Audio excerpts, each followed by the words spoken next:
Bonjour à toutes et à tous, ici Savant Céleste. Aujourd'hui, nous allons parler, enfin, je vais parler plutôt, parce que vous allez juste écouter.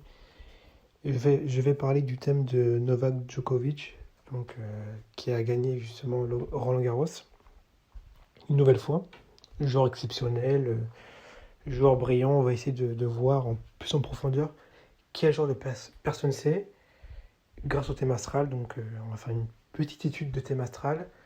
Et on va essayer d'aller vraiment en profondeur dans son thème et aussi dans sa personnalité, y compris dans sa vie. Parce que le thème astral, c'est le miroir de l'âme et ça concerne beaucoup de choses dans la vie.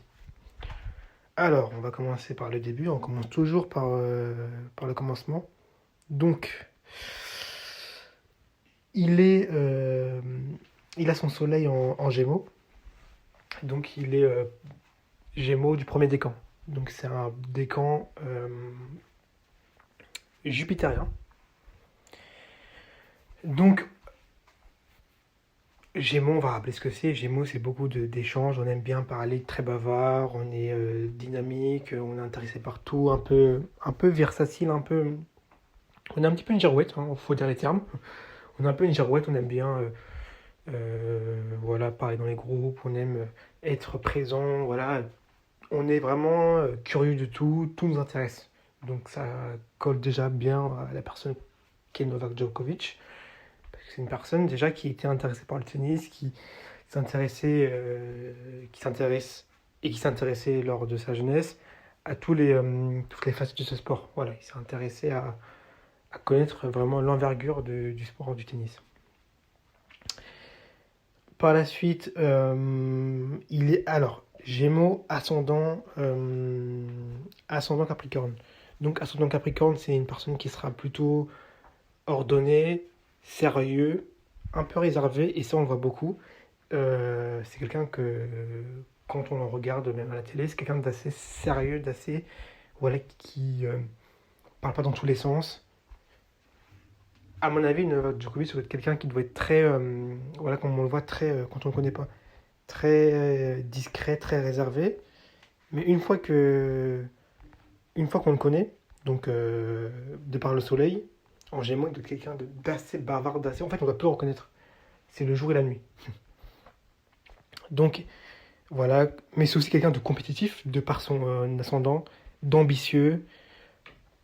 Ça me rappelle vraiment le thème de Ronaldo, dans le sens où Ronaldo est aussi ascendant Capricorne, et c'est des gens qui travaillent énormément. Il y a la notion de travail chez eux qui est fulgurante. Donc, c'est des gens qui n'hésitent pas à travailler de fond en comble. Donc, c'est pas pour rien que c'est. Je crois qu'il est. Je sais pas s'il est top 1, mais en tout cas, il est dans le top 3. Mais voilà, c'est pas pour rien qu'il est dans le top des meilleurs joueurs de tennis de tous les temps, parce que voilà, c'est un mec, il a dû bosser comme un dingue, mais c'est sûr à 100 000 en fait. Avec un ascendant Capricorne, on a souvent des gens qui ont une enfance difficile. Voilà. Saturne, on le rappelle, c'est un astre entre guillemets de vieux, donc c'est un astre qui, dans l'enfance, est assez compliqué à vivre. Donc, possible enfance difficile, mais les perspectives s'améliorent au fur et à mesure parce que Saturne, c'est comme le bon vin, ça prend du goût avec de l'âge. Et c'est ce qui se passe, c'est ce qui s'est passé aussi avec Ronaldo. Ronaldo, enfance difficile. Aujourd'hui, l'un des meilleurs joueurs du monde. Novak, ça devait être pareil, il a dû avoir une enfance assez difficile. De par l'ascendant, là, c'est quasiment sûr.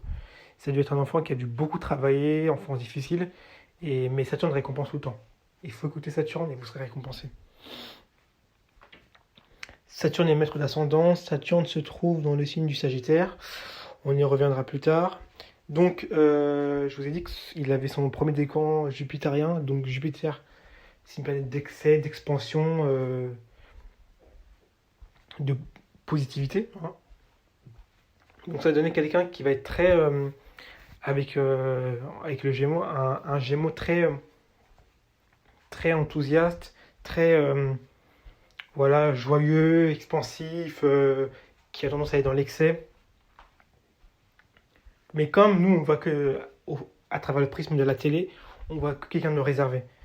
Mais c'est sûr que ça doit être quelqu'un qui doit être très enjoué, très avec sa famille, même avec ses amis, très voilà, amical. Il n'hésite pas à aller dans les excès, des bons excès et être très très positif, c'est sûr. Ensuite,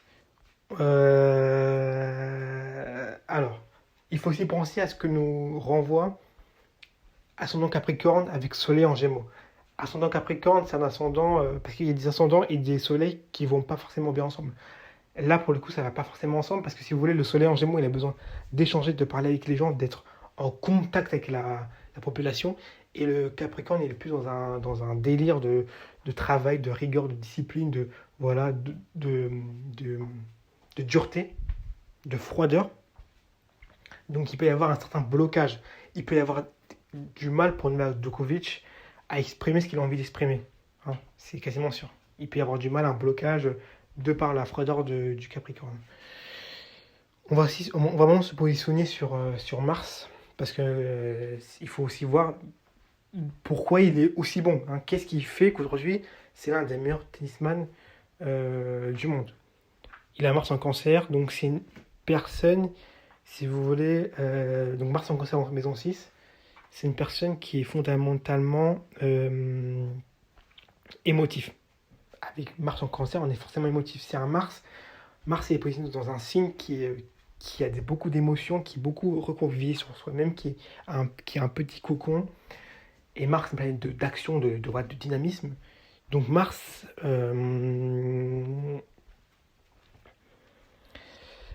aura tendance à être un petit peu, si vous voulez, bloqué. Il y aurait les émotions ont du mal à sortir avec un Mars en, en cancer.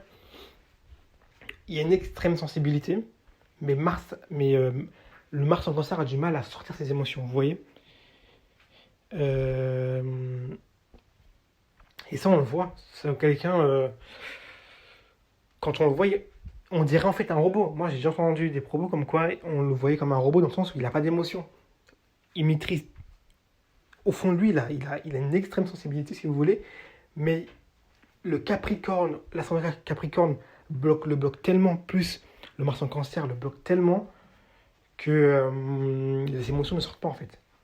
Donc il est toujours avec ce regard froid, concentré, travaille toujours. Voilà, pas de place pour les émotions. Ça Mars dans maison 6, donc les gens qui ont le Mars en maison 6, plus particulièrement pour Novak Djokovic, le travail est très excitant, très impactant. Hein. Ils sont efficaces, qualifiés et précis. Ils ont une très grande énergie physique, hein, parce que Mars est positionné dans une maison du travail, des habitudes, de la santé. Donc Mars est très fort physiquement. Plus il y a un certain amour pour les outils. On le voit bien. Et l'amour pour les outils, à mon avis, a aussi dû faire que c'est l'un des meilleurs tennisman du monde. L'amour pour la raquette, l'amour pour la balle, pour le jeu. Quand on aime quelque chose, comme moi j'aime l'astrologie, ça se ressent et on performe comme pas possible. Ça, faut être honnête. Euh, Mars en maison 6. Avec Mars en maison 6, si on a un métier qui est ennuyeux, ça peut être désespérant. Les gens ils peuvent déprimer parce que Mars en maison 6, on a besoin d'avoir quelque chose qui nous stimule, qu'on aime. On a besoin d'avoir quelque chose, un défi qui nous stimule, où on peut prendre du risque. Mars, c'est le risque aussi. Donc, on a besoin d'avoir des défis à relever. Hein. Donc, il est clair et net que là, quand il a choisi son tennis, c'était sa vocation. Il allait finir, comme on le sait aujourd'hui, l'un des meilleurs tennisman du monde. Ensuite, on va voir un peu du côté on va voir un peu toutes les planètes. Hein. Je vous fais un peu un récapitulatif. Vénus en taureau, donc Vénus est en domicile en taureau, donc c'est une Vénus qui sera plutôt forte, hein. C'est une Vénus qui sera forte. Avec Vénus en taureau, on aime bien les plaisirs de la vie, donc on est un bon vivant, on aime bien manger, voilà, toutes sortes de plaisirs.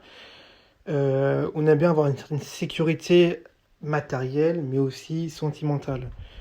On a besoin d'avoir quelqu'un qui nous stimule, enfin d'avoir quelqu'un avec qui on est assez à l'aise. Et j'ai pas forcément regardé avec qui il avait sa vie maritale, mais dites-vous qu'il a Vénus en taureau, donc il a besoin d'avoir quelqu'un de stable, et il a l'ascendant Capricorne, donc le descendant en cancer. qu'est-ce que veut dire le descendant en cancer? Alors, je vais vous dire, le descendant en cancer, c'est... attendez, je vais essayer de me rappeler. Descendant en cancer, c'est en fait le besoin d'avoir un partenaire chaleureux, vous voyez, qui vous soutient, euh, avec qui vous avez une certaine sécurité. Parce que le cancer, c'est la sécurité. Le cancer, c'est le cocon, c'est la famille. Donc, quand on voit le thème de Novak Djokovic, c'est quelqu'un qui a une certaine froideur, une certaine, il garde ses émotions, mais dans sa vie sentimentale, c'est quelqu'un qui a besoin d'un amour concret, d'un amour avec qui il peut avoir confiance, se reposer, qui puisse le soutenir. C'est un véritable amour, en fait, il a besoin. Vous voyez? C'est ça qu'il a besoin. Revenons à Vénus. Donc, Vénus dans les maisons.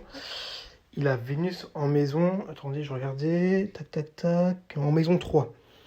Donc, Vénus en maison 3, c'est la Vénus qui aime discuter, c'est la Vénus qui aime voyager, collecter des informations, euh, des aptitudes verbales, évidemment, parce que la maison 3 est corrélée aux Gémeaux. Donc, Vénus est forcément un beau parleur de cette maison-là. Et ça, on le voit bien, il a beaucoup voyagé. Forcément, pour arriver à ce niveau-là, il faut beaucoup voyager, il faut faire beaucoup de tournois. Même quand il était jeune, il a dû en faire beaucoup. Parce que c'est ça le tennis, hein, il faut beaucoup expérimenter, voir de nouveaux horizons pour atteindre ce niveau. Et c'était pas du tout compliqué pour lui parce que si vous voulez, ça lui a permis d'avoir des informations, de collecter beaucoup d'informations et d'atteindre le niveau qu'il a aujourd'hui. Ensuite, nous allons voir, il y a quelque chose que je voulais voir aussi qui m'a beaucoup intrigué, c'est son milieu du ciel en scorpion. Alors, il a un milieu du ciel en scorpion conjoint à Pluton. Donc c'est très... c'est une position forte parce que toute conjonction à un angle est à prendre au premier degré, hein. Je vous le dis direct. Avec un milieu du ciel en scorpion, on est attiré par, si vous voulez, une carrière qui offre la possibilité d'exercer un pouvoir ou de ressentir intensément. Vous voyez? En fait, et en plus, elle est conjointe à Pluton, donc c'est 2 fois plus fort. C'est-à-dire qu'il a besoin de se pouvoir, il a besoin d'avoir une carrière où il puisse être en contrôle, être en puissance, être le numéro un. Vous voyez? Être le numéro un. Le pouvoir est en lui. Quand il joue au tennis, il doit maîtriser ce qu'il fait. Et on voit très bien, hein, il a justement, il est tennisman, on voit bien que le pouvoir est ressenti intensément. Il est déterminé à l'avoir, il va l'avoir. En plus, Pluton est en domicile dans le signe du Scorpion, donc c'est un Pluton qui est très puissant, très très puissant, en maison 9. Donc il y a un désir, si vous voulez, d'atteindre le haut niveau et d'y arriver. Ça, c'est sûr. Et il va tout faire pour y arriver. On va aussi regarder un petit peu Mercure, parce que Mercure, je vais vous faire un peu toutes les planètes, hein, en globalité. Mercure, c'est le domicile du Gémeaux et la Vierge, mais là c'est plus pour les Gémeaux, parce que lui, les Gémeaux. Mercure, vous savez, en Gémeaux, c'est en domicile, donc très intelligent. En fait, si vous voulez, on a quelqu'un qui est extrêmement intelligent, qui a avec Mercure et son Soleil, on a quelqu'un d'extrêmement intelligent, d'extrêmement vif d'esprit, d'extrêmement intellectuel, d'extrêmement rapide, agile, couplé à une discipline de dingue avec son ascendant Capricorne et son Mars en maison 6. Donc on a quelqu'un d'extrêmement soigneux, précis dans ce qu'il fait, travailleur, intelligent, toujours de nouvelles idées, et qui ne s'arrête jamais de travailler en fait. C'était sûr en fait qu'il allait devenir un des meilleurs tennisman du monde. C'était sûr. Il a son Mercure en maison, maison 5. Donc il est en maison 5, donc c'est une personne qui a voilà, beaucoup de son d'intérêt, qui aime les jeux. Hein, parce que la maison 5 c'est les jeux, donc quelqu'un euh, qui a besoin de jouer en fait. Mercure, maison 5, besoin de jouer. Vous voyez? Il a besoin de s'amuser dans ce qu'il fait, il a besoin de tester, de jouer.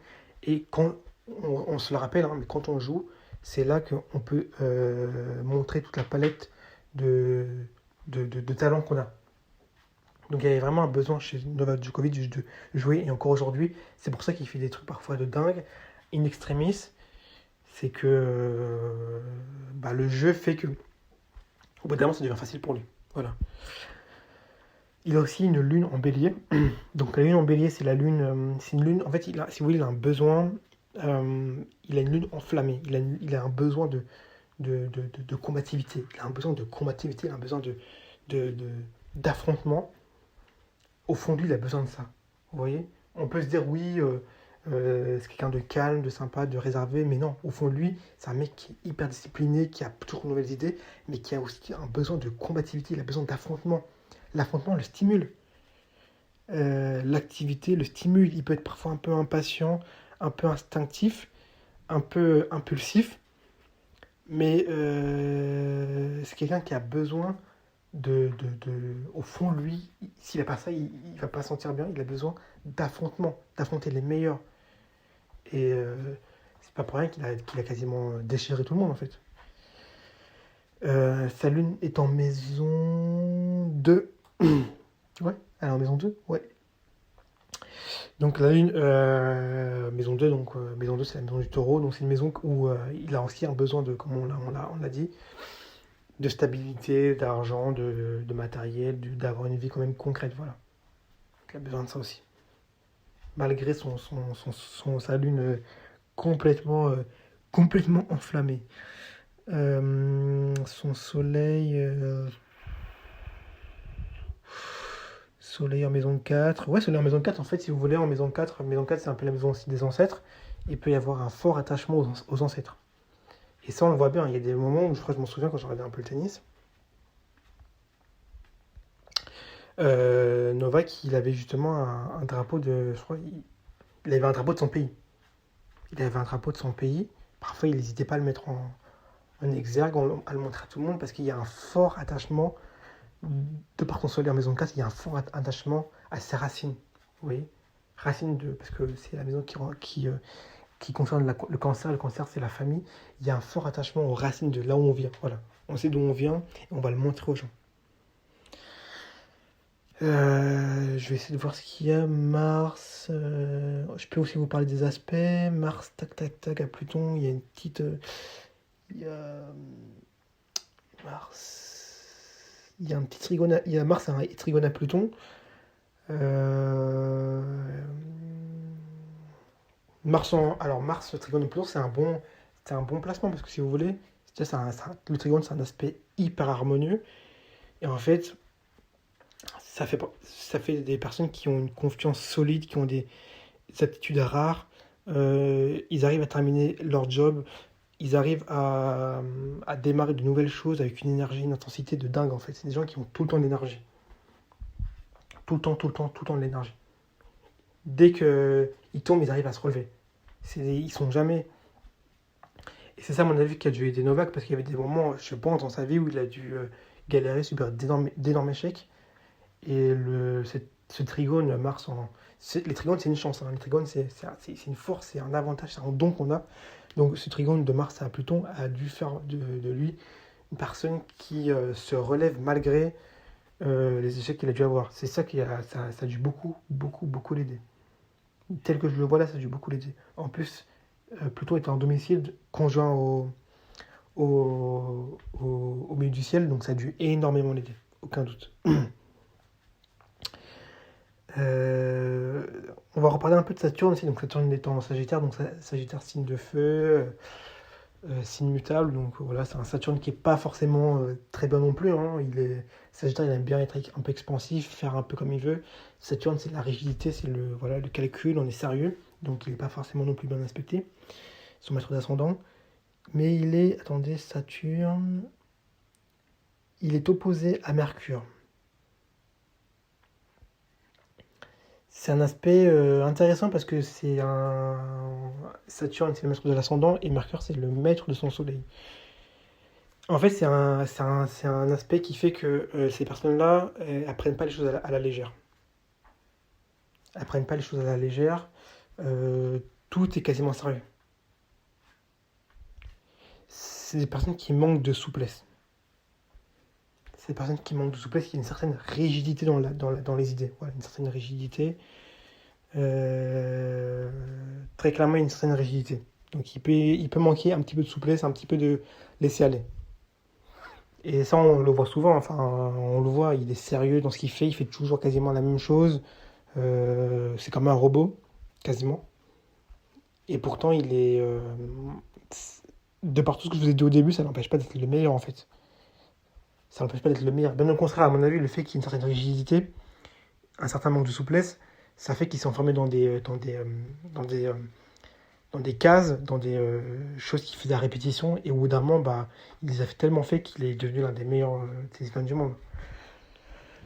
Je ne vais pas vous faire tout le thème parce que ça prendrait énormément de temps, ça prend énormément de temps de faire un thème astral, hein. Il y a beaucoup de choses à voir, il y a tellement d'aspects, tellement de choses.